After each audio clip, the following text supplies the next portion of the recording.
अस्सलाम वालेकुम जी, welcome back to my channel, welcome back to another vlog. कैसे आप सब लोग? होपफुली कि आप सब लोग ठीक ठाक होंगे। तो चलें जी, आज का व्लॉग कर लेते हैं स्टार्ट।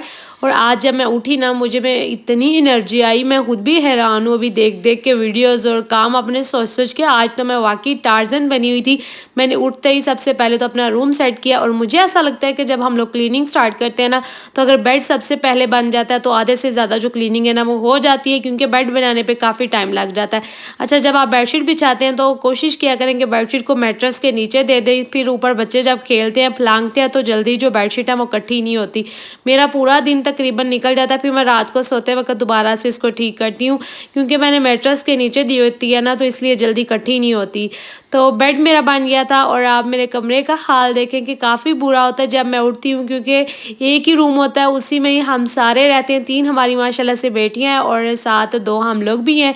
तो इसलिए काफ़ी ज़्यादा गंद हो जाता है, सारे कपड़े इधर उधर पड़े होते हैं। ये मेरे हस्बैंड सुबह तैयार होके गए हैं ना ऑफिस, तो उनके जो कपड़े उतार के गए हैं, जूते उतार के गए हैं, वो पड़े हुए थे। और मैंने अपनी बेटी को कहा है कि बाबा के जूते उठाओ और उनकी जगह पे रख के आओ। अच्छा, आपकी बेटी हो या बेटा हो, जिस एज के हिसाब से हो ना, उसको साथ लाजमी काम पे लगाया करें। जैसे अभी ये छोटी है तो चीज़ें इधर उधर पकड़ के रख सकती है, तो ये काम मैं इससे करवा लेती हूँ। अच्छा, मैंने यहाँ पे एक बात क्लियर करनी थी कि हम लोग 2 बहनें और हमारी एक ही घर में शादी हुई है, और माशाल्लाह से हमारी 6 बेटियाँ हैं। तो इसका मतलब ये नहीं है कि हमारी शादी एक ही शख्स से हुई है। अल्लाह माफ़ी दें, ये भी 2 भाई थे, इसलिए दोनों मतलब बहनों की 2 भाइयों से शादी हुई है। तो शायद किसी को मिसअंडरस्टैंडिंग हो गई है, उन्होंने मुझे ये कमेंट भी किया था। वैसे भी लोग पूछते हैं, तो मैंने सोचा कि एक दफ़ा क्लियर कर देती हूँ। तो उसके बाद ना मैं बाकी जो काम थे वो कर रही थी। एक बेडशीट ना अभी गीली थी, तो मैंने इसको डाला हुआ था ड्राई होने के लिए, ड्राई हो गई तो मैंने सोचा कि इसको भी फोल्ड करके रख देती हूँ, फिर सारा दिन पड़ी रहेगी। उसके बाद आ जाते हैं जी अपनी ड्रेसिंग की साइड पे। यहाँ पे भी काफ़ी ज़्यादा चीज़ें पड़ी होती हैं। ये ड्रायर होती है, ये सुबह मेरे हस्बैंड जब जाते हैं ना तो इसको यूज़ करते हैं, वो शावर लेते हैं, उनके बाल ड्राई करने होते हैं। अच्छा, आज ना हम लोग काफ़ी जल्दी उठ गई थी, मैं भी और मेरी बेटियाँ भी। काफ़ी ज़्यादा गर्मी थी तो फिर ये लोग भी उठी और मैं भी उठ गई। और जब भी आप अपने ब्रशेज़, जितने भी कंघे वगैरह होते हैं ना आपके ड्रॉ में रखने वाले, तो उनको रखती हैं एक दफ़ा ज़रूर उनको साफ़ कर लिया करें। उनमें जितने भी बाल होते हैं ना वो निकाल के तो फिर उनको रखा करें। और सुबह उठते हैं, वायर्स होती हैं काफ़ी ज़्यादा चार्जर की, क्योंकि रात को मोबाइल चार्ज किए होते हैं, जो हेडफोन्स होते हैं वो चार्ज होते हैं, तो काफ़ी ज़्यादा वायर्स होती हैं। उनको मैंने समेटा और फिर रह गई थी डस्टिंग। साथ साथ ही मैं ना सारी डस्टिंग भी कर रही थी, क्योंकि आज मैंने आपको बताया कि मैं ना पूरी टार्जन बनी हुई थी। इधर भाग उधर भाग, मैंने इतने काम किए। और नाश्ता जो है ना मैं खुद ही लेट करती हूँ। बच्चों को सुबह उठ के कोई ना कोई फ्रूट पड़ा होता है तो वो दे देती हूँ, कुछ ना कुछ इनको खिला के ना तो फिर मैं कामों को लगती हूँ। और यहाँ पे आप देखेंगे मेरा जो रूम है ना वो पूरा साफ़ हो गया। और अभी मैं आपके साथ ना एक और चीज़ शेयर करती हूँ कि जब रूम छोटा हो और स्पेस कम हो तो चीज़ों को कैसे ऑर्गेनाइज़ करते हैं। आपको बाहर कोई भी इजाफी चीज़ नज़र नहीं आ रही होगी, क्योंकि हर चीज़ मैंने अरेंज करके उसकी एक प्रॉपर जगह बनाई है कि यहाँ पे रखनी है। और ये मैंने बताना था कि मैंने यहाँ पे दरवाजे के पीछे ना एक किल्ली लगवाई हुई है, और इसकी मुझे काफ़ी सहूलत हो जाती है। यहाँ पे मैं सिर्फ अपने हस्बैंड के कपड़े रखती हूँ, और हमारे टावल्स होते हैं मेरे, और एक मेरा टावल होता है, एक मेरा फेस साफ़ करने वाला टावल होता है, और एक मेरे हस्बैंड का टावल होता है, और एक बच्चों का। 4 टावल होते हैं जो मैंने इधर हैंग करने होते हैं। अगर मैं सामने हैंग करूँगी ना तो बहुत बुरे लगेंगे, तो मैंने ये दरवाजे के पीछे ना खुद ही कील लगाए हुए हैं। तो सारे जो टावल मैं इधर हैंग कर लेती हूँ, और इस कीली पे ना मेरे जो हस्बैंड के डेली के कपड़े होते हैं, जैसे वो सुबह जाते हैं तो अपनी निक्कर शर्ट उतार कर जाते हैं, वो यहाँ पे हैंग होती है। फिर आते हैं तो आके जो अपने शलवार कमीज़ उतारते हैं वो यहाँ पे हैंग होती है। और फिर मैं एक दिन सारे कपड़े यहाँ से उतार के उनको वॉश कर लेती हूँ, फिर उनको जो है ना मैं प्रेस कर लेती हूँ। अच्छा, अगर जो बच्चों वाली माँ है ना, उनके घरों में मुझे लगता है कि ये जो फूल झाड़ू होते हैं ना ये लाजमी होने चाहिए, क्योंकि बच्चे अक्सर चीज़ें गिरा देते हैं। जैसे राइस खाते हुए राइस गिर जाते हैं, कुछ ना कुछ वो गिराते ही रहते हैं। तो फ़ौरन से बस खड़े होके ही झाड़ू के साथ इकट्ठा करके तो इजीली हम लोग ना डाल सकते हैं। मेरी जो आज की रूटीन है ना, मेरी उन बहनों के लिए बड़ी हेल्पफुल होने वाली है जिनके छोटे छोटे से बच्चे हैं, उनको समझ नहीं आती, और बच्चों को संभाल संभाल के ना हमें बड़ा गुस्सा आ रहा होता है। और ये एक नेचुरली चीज़ है, ये नहीं कि बस आपके साथ होता है तो मेरे साथ ऐसा नहीं होता, हर किसी के साथ ऐसा होता है। गुस्सा आना एक नेचुरली चीज़ होती है। बच्चे तंग करते हैं, जब वो बच्चे छोटे होते हैं तो काफ़ी ज़्यादा वो तंग करते हैं, तो फिर माएँ जो है ना बिला वजह गुस्सा कर रही होती हैं, उनको समझ नहीं आ रही होती। तो जो आज की रूटीन है ना उनके लिए काफ़ी हेल्पफुल होगी। सुबह उठते ही आज मेरा रूम खाली था, नहीं तो अक्सर मेरे हस्बैंड घर में ही होते हैं, वो कभी-कभार जाते हैं। तो फिर मैं रूम जो है ना वो शाम के टाइम पे क्लीन करती हूँ। लेकिन आज सुबह मेरा रूम खाली था तो मैंने इसको अच्छे तरीके से क्लीन किया और चीज़ों के नीचे से भी मैंने अच्छे तरीके से सारे रैपर निकाले। हालाँकि मेरी सफाई ना डेली ऑलमोस्ट हो जाती है, कभी-कभार होता है कि 1-2 दिन निकल जाते हैं, लेकिन मैं कोशिश करती हूँ कि डेली सफाई कर लूँ। फिर भी चीज़ों के नीचे से इतने ज़्यादा रैपर निकल रहे थे। हमारे घर में बच्चे हैं, ज़ाहिर है वो चीज़ें खाते हैं, तो इस तरह से गंद तो होता ही है। और इन चीज़ों का मतलब टेंशन लेना, इन चीज़ों पे पैनिक करना, ये एक मतलब अजीब-सी बात है, क्योंकि पता है कि गंद है तो है, इसमें क्या बंदा टेंशन ले और क्या सोचता रहे कि इतना गंद क्यों है। उसके बाद मैं किचन में आई थी और मेरी आदत है कि जब भी मैं किचन में आती हूँ और आके सबसे पहले अपना जो चूल्हा है ना इसको क्लीन करती हूँ। इसके नीचे वाला एरिया, इसके जो पीछे वॉल है वो वाइट कलर की है, और जब रात को खाना बनता है ना तो इसके ऊपर लाजमी जो सालन भूनते हुए ऑयल गिरता है ना वो नज़र आ रहा होता है। तो इसको सुबह-सुबह मैं उठ के साफ़ कर लेती हूँ, क्योंकि रात को इतना टाइम नहीं होता कि मैं इतनी डीप क्लीनिंग करके ना सोऊँ। मुझे जब टाइम मिलता है, जैसे टाइम मिलता है वो मैं काम कर लेती हूँ।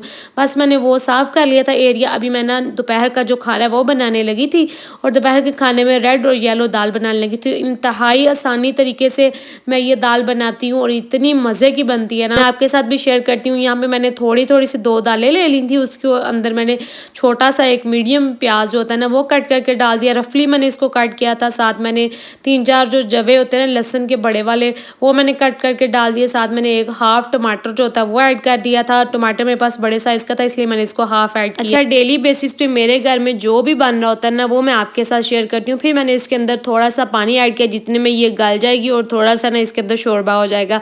और साथ ही मैंने बेसिक मसाले ऐड कर दिए थे, लाल मिर्च, दर मिर्च, उसके साथ ही मैंने नमक, हल्दी, ये चीज़ें ऐड करके हल्का-सा मैंने ऑयल ऐड किया था। ज़्यादा ऑयल ऐड नहीं किया, क्योंकि बाद में इसको तड़का लगाना है, तो इसलिए पहले ही आप हल्का-सा ऑयल ऐड करें। फिर मैंने इसको 10 मिनट भी तकरीबन वेट नहीं थी दी, तो ये दाल क्योंकि फ़ौरन से गल जाती है, तो बस उसी हिसाब से मैंने इसको वेट दी थी। और जितना मेरे पास टाइम था 10 मिनट, वो मैंने सोचा कि जल्दी से जो रात वाले बर्तन है ना वो समेट लेती हूँ। जल्दी से मैंने काउंटर टॉप जो है वो खाली किया, साथ ही मैंने इसको साफ़ किया। और ये एक आप भी अपनी हैबिट बना लें कि जब भी आप किचन में सुबह आते हैं, क्योंकि सुबह जब हम लोग किचन में आते हैं रात के बर्तन पड़े होते हैं, उनको समेटना होता है। एक दफ़ा काउंटर टॉप को भी क्लीन कर लिया करें, क्योंकि रात को आपको नहीं पता कि किचन में कौन सी चीज़ आई है, कौन सी नहीं आई। तो इसलिए मतलब थोड़ा-सा ना ख़्याल इंसान को रखना चाहिए खुद ही सफाई का। और ये देखिए जो डस्टबिन है इसके ऊपर हम लोगों ने शॉपर चढ़ाया होता है, और बिल्कुल अंदर से साफ़ है। जब गंदी हो जाती है ना तो इसको किचन में ही जो स्पंज होता है बर्तनों वाला, उसी से ही साफ़ कर लेते हैं, क्योंकि ये हमारी डस्टबिन बिल्कुल साफ़ है। इसको हम लोग यहाँ से नीचे नहीं उतारते, ना इसको गंदी जगह पे यूज़ करते हैं। तो उसके बाद ये आ जाती है मेरी मॉर्निंग ड्रिंक की बारी, और ये अब मुझे पता है कि आज काफ़ी लेट हो गई है मॉर्निंग ड्रिंक पीते हुए। और वैसे भी मैं कोशिश करती हूँ कि थोड़ा लेट ही नाश्ता करूँ, थोड़ा लेट ही खाऊँ, क्योंकि मैं इंटरमीडिएट फास्टिंग करती हूँ, तो उसके हिसाब से मैं अपना खाना-पीना रखती हूँ। और हम लोग क्या करते हैं कि जब थोड़ा बहुत काम करते हैं ना शेल्फ पे, तो चीज़ें वहीं पे रख, जैसे अभी लेमन था तो मैं निचोड़ के उधर ही छिलके इसके रख देती। तो ऐसा ना किया करें, उठा के फ़ौरन से उनको ना वेस्ट किया करें। अब डस्टबिन में गिराना है तो डस्टबिन में गिराएँ, जहाँ मर्ज़ी उसको मतलब आपने डालना होता है ना डालें। तो शेल्फ़ों पे चीज़ें ना छोड़ा करें, इससे ना खलारा डलना शुरू हो जाता है, और फिर हमें दोबारा से सारा कुछ क्लीन करना पड़ता है। मैंने आराम से बैठ के अपनी मॉर्निंग ड्रिंक पी, सिप-सिप करके मैं पीती हूँ, जल्दी नहीं पीती, क्योंकि मैं इसको थोड़ा ज़्यादा गर्म कर लेती हूँ। उसके बाद जी आ जाती है मेरी स्किन केयर। और हम लोग सारे कामों में ना जो इग्नोर करते हैं ना वो होती है हमारी अपनी ज़ात, क्योंकि हम लोग अपने आप को ऐसे इग्नोर करते हैं जैसे मतलब कोई काम की चीज़ ही नहीं, हमारी तो कोई अहमियत ही नहीं। और ये बहुत बुरी बात होती है, और सबसे बुरी मुझे औरतें वही लगती हैं जो इस तरह की हरकतें करती हैं कि घर जो वो लिशक रहा होता है, और खुद को देखो तो देख-देख के ना गुस्सा चढ़ रहा होता है उनको कि इतना बुरा हुलिया उनका हुआ होता है। बस अभी मैंने फेस पे फेस पैक लगा लिया था, और साथ ही मैंने अपने हाथों को भी स्क्रब कर लिया। फिर मैंने बच्चों के कपड़े निकाले, और ये देखेंगे सारे कपड़े जो है ना वो प्रेस से हैंग है। मुझे इस टाइम पे कोई कपड़े इनके निकाल के प्रेस करने की ज़रूरत नहीं पड़ी। जब हम लोग प्रिपरेशंस पहले कर लेते हैं ना, जैसे मैंने पहले ही सबके कपड़े प्रेस करके रखे होते हैं, तो मुझे उस टाइम पे टेंशन नहीं होती कि अभी ये काम मेरा होने वाला है। इनको मैंने शावर भी दे लिया था। और बस अभी ना मेरे से किसी ने पूछा कि आप हेयर फॉल के लिए कोई टिप बता दें, तो मैं हर व्लॉग में कोई ना कोई टिप लाजमी देती हूँ, क्योंकि हम सबके बाल लंबे हैं और मुझे 2-3 साल रिसर्च के बाद ना सारी चीज़ें जो अच्छे तरीके से डिटेल से पता चल चुकी हैं कि कौन सी चीज़ बालों पे वर्क करती है और कौन सी नहीं करती।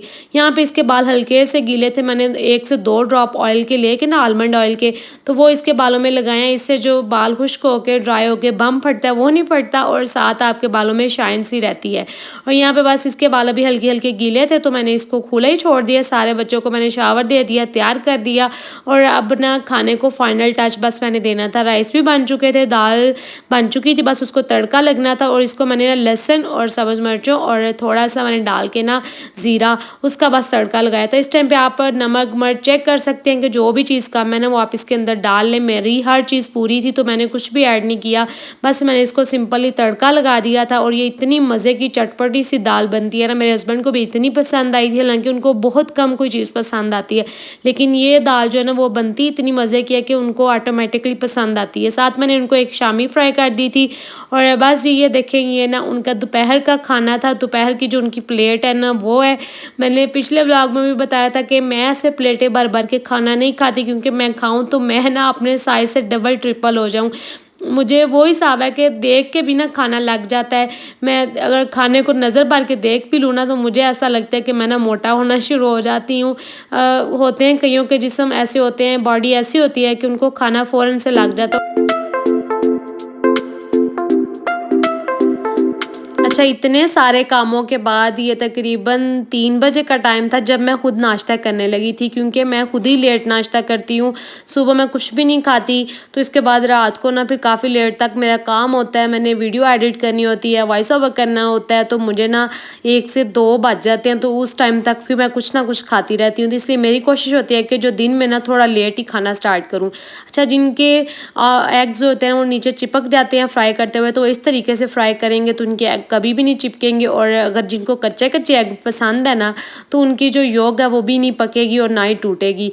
अंडे डाल के तो आपने ऊपर कवर कर देना हल्की सी आंच पे। जो 2-4 मिनट लगने थे उसको तो मैंने सोचा कि अब जल्दी से ना अपने कपड़े वगैरह भी चेंज कर लेती हूँ, क्योंकि जब मैं बच्चों को शावर देती हूँ, घर के काम करती हूँ ना, तो फिर पसीना बड़ा आता है और मेरा ना फिर नहीं रह सकती। मैं फ़ौरन से कपड़े चेंज करती हूँ, शावर लूँ ना लूँ, लेकिन कपड़े मैं फ़ौरन से चेंज करती हूँ। फेस भी मैंने वॉश कर लिया हुआ था, बस कपड़े चेंज होने वाले थे, वो मैंने कर लिया, मैं फुल फ्रेश हो गई। अच्छा, जो मेरा कल व्लॉग आना ना, जो इससे नेक्स्ट वाला व्लॉग होगा, वो आपने कभी भी मिस नहीं करना, क्योंकि उसमें मैंने आपको ऑर्गेनिक शैम्पू बनाने की रेसिपी देनी है, जो कि बिल्कुल सस्ता भी बनता है और बड़ा अच्छा बन जाता है, बालों में काफ़ी इफेक्टिव होता है। आपने मेरे बाल भी देखे, इनकी लेंथ भी चेक की है, मेरी बेटी के भी बाल देखे हैं, तो आप एग्री करते होंगे कि वाकई जो चीज़ें मैं आपको बताती हूँ वो वर्क करती हैं। तो इसलिए मैंने आपको पहले वार्न कर दिया कि कल आप रेडी रहें व्लॉग देखने के लिए। आप मेरे व्लॉग का वेट करें, क्योंकि उसमें मैंने आपको रेसिपी भी देनी है शैम्पू की। तो यहाँ तक था जी मेरा आज का व्लॉग। अगर आप व्लॉग देखते हुए यहाँ तक आ गए हैं तो फिर ज़ाहिर आपको पसंद आया, तो ज़रा जल्दी से इसको लाइक कर दें। अगर चैनल पर नए आए हैं तो प्लीज़ इसको ना सब्सक्राइब भी कर दें। और अभी मैं चली गई हूँ अपने रूम में नाश्ता लेके। दोपहर का टाइम था, मेरी जो बड़ी बेटी है ना वो ट्यूशन जा चुकी थी, छोटी बेटियाँ यहाँ पे फीडर लेके लेटी हुई थी, इनके बाबा भी पास लेटे हुए थे, लाइट बंद थी, तो मैं अभी आके आराम से बैठ के अपना नाश्ता एंजॉय करने लगी थी। मिलते हैं जी नेक्स्ट व्लॉग में। अल्लाह हाफिज़।